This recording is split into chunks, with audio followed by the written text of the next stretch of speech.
Dear students, welcome back to my channel. आज का हमारा टॉपिक एक पोएम है जिसका टाइटल है फ्रीडम बाय लैंगस्टन ह्यूज। तो आज की वीडियो में हम सबसे पहले इसका इंट्रोडक्शन देखेंगे, उसके बाद लाइन बाय लाइन एक्सप्लेनेशन होगी। तो चलिए स्टार्ट करते हैं। फ्रीडम पोएम लैंगस्टन ह्यूज ने लिखी। Langston Hughes American poet, social activist, novelist और प्ले राइट है। इनकी डेट ऑफ बर्थ है 1901 और 1967 में इनकी डेथ हुई। ये काले और गोरे के दरमियान फर्क खत्म करने वाली तहरीकों का हिस्सा बने और इन्होंने बहुत ज्यादा स्ट्रगल की, बहुत एफर्ट की। इनकी ये पोएम फ्रीडम भी इसी चीज का एक हिस्सा है।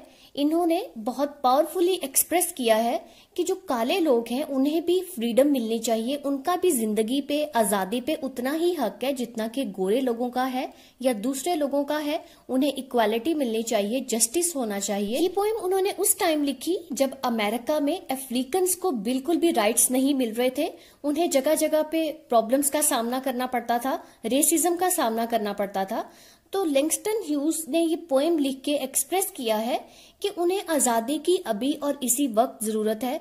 या ऐसे लोग जो कहते हैं कि कोई बात नहीं, आने वाला वक्त अच्छा हो जाएगा या आने वाले वक्त में उन्हें आजादी मिल जाएगी, तो उनका कहना है कि आने वाला वक्त कोई वक्त नहीं है, आजादी इस टाइम की जरूरत है, तो हमें अभी मिलनी चाहिए। चलिए अब हम पोएम के टेक्स्ट को एक्सप्लेन करते हैं। Freedom will not come today, this year, not ever through compromise and fear. Freedom will not come, freedom यानी आजादी, will not come कभी नहीं आएगी, today ना आज, this year और ना इस साल, not ever ना कभी भी, through compromise, compromise कहते हैं समझौते को, fear कहते हैं खौफ को। तो वो कहते हैं कि through compromise and fear यानी खौफ और समझौते के जरिए आजादी ना तो आज आएगी, ना इस साल आएगी और ना ही कभी आ सकती है। इन थोड़ी सी लाइंस में पोइट ने बहुत गहरी बात कह दी है कि खामोश रह के, जुल्मों सितम को सह के या समझौते करके आजादी नहीं मिल सकती, या आप खौफ के मारे चुप करके बैठ जाएं या आप जुल्म पर समझौता कर लें, तो ऐसी सिचुएशन में आप ये भूल जाएं कि आपको कभी आजादी मिल सकती है। नेक्स्ट टेंजा है, I have as much right as the other fellow has to stand on my 2 feet and on the land. I have as much right. मेरा भी as much right उतना ही हक है as the other fellow has, जितना के मेरे साथी को है या जितना के किसी दूसरे को है उतना ही हक मेरा है।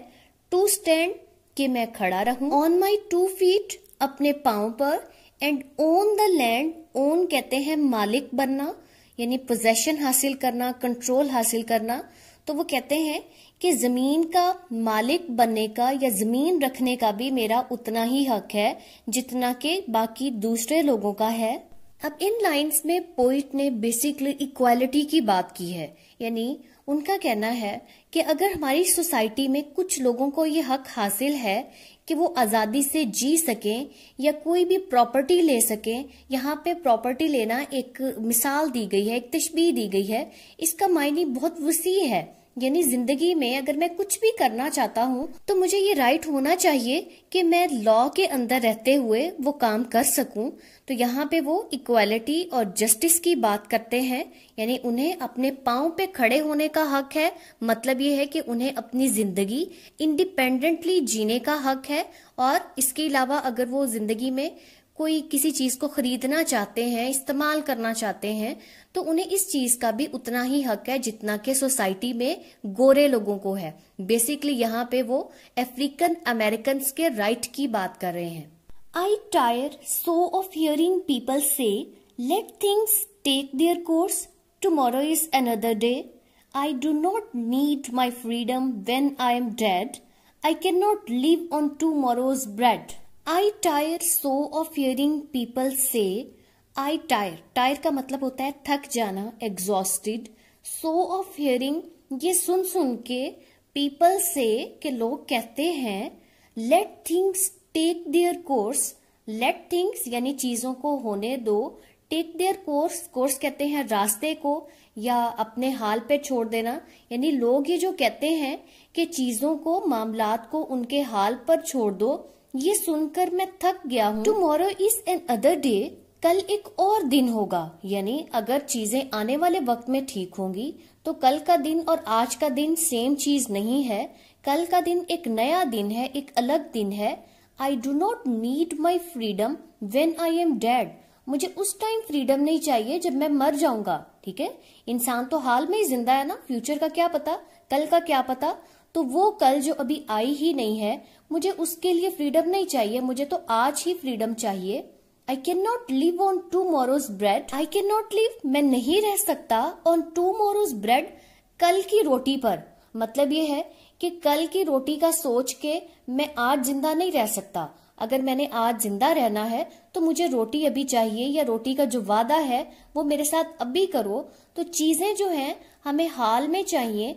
हम भी कैसे कह सकते हैं कि जो चीज हमें अभी चाहिए वो हम आज नहीं लेते, हम आने वाले वक्त में जाके ले लेंगे।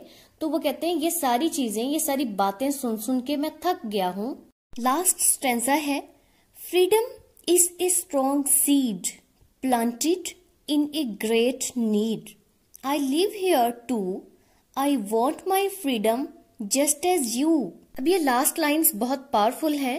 तो वो क्या कहते हैं कि freedom is a strong seed. Strong means मजबूत, पावरफुल, सीड मीन्स बीज। तो आजादी क्या है? एक ताकतवर बीज है। प्लांटेड, बोया जाता है, जो बोया गया है। इन ए ग्रेट नीड, यानी जरूरत के टाइम पर बोया गया बीज है ये।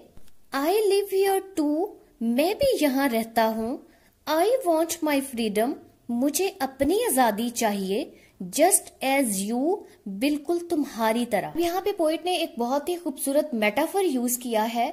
मेटाफर क्या है? जब हम किसी एक चीज को दूसरी चीज के साथ कंपेयर करते हैं, लाइक या एज का वर्ड यूज किए बगैर, तो यहाँ पे वो फ्रीडम को स्ट्रॉन्ग सीड कह रहे हैं। देखें, बीज जो होते हैं ये जरूरत के टाइम पे बोए जाते हैं। मतलब ये है कि अगर हमें आने वाले वक्त में गंदुम की जरूरत है तो हम पहले से ही उसके लिए बीज बो के रखेंगे ताकि हमारी जरूरत पूरी हो जाए। तो आजादी भी ऐसा ही बीज है जो शदीद जरूरत के टाइम पे बोया जाता है, जब लोगों को जुल्मों सितम सह कर इक्वालिटी की जरूरत पड़ती है। तो ये बीज उस टाइम पे उनके काम आना चाहिए। ऐसे नहीं हो कि जरूरत तो हमें आजादी की आज है, जुल्मों सितम हम आज सह रहे हैं, लेकिन ये कहें कि आने वाले वक्तों में आहिस्ता आहिस्ता हालात नॉर्मल हो जाएंगे, वक्त बेहतर हो जाएगा। तो ये चीज गलत है। उनका कहना है कि मैं भी यहाँ पे रहता हूँ, मेरा भी जीने का हक है, आजादी का हक है, तो मुझे ये हक अब भी चाहिए जैसे कि इस टाइम तुम्हारे पास मौजूद है। ये स्टूडेंट्स, ये थी इस पोएम की एक्सप्लेनेशन। आई होप आपको अच्छे से समझ आ गई होगी। तो मेरी वीडियो को आपने लाइक और शेयर जरूर करना है, कम से कम अपने 2 दोस्तों को जरूर सेंड करना है, और चैनल को सब्सक्राइब करना तो आपने बिल्कुल भी नहीं भूलना। तो मेरी वीडियो को देखते रहिए, नेक्स्ट वीडियोस का इंतजार करें। हम सारे चैप्टर्स कवर करेंगे 1 by 1। Thank you for watching my video. Allah Hafiz.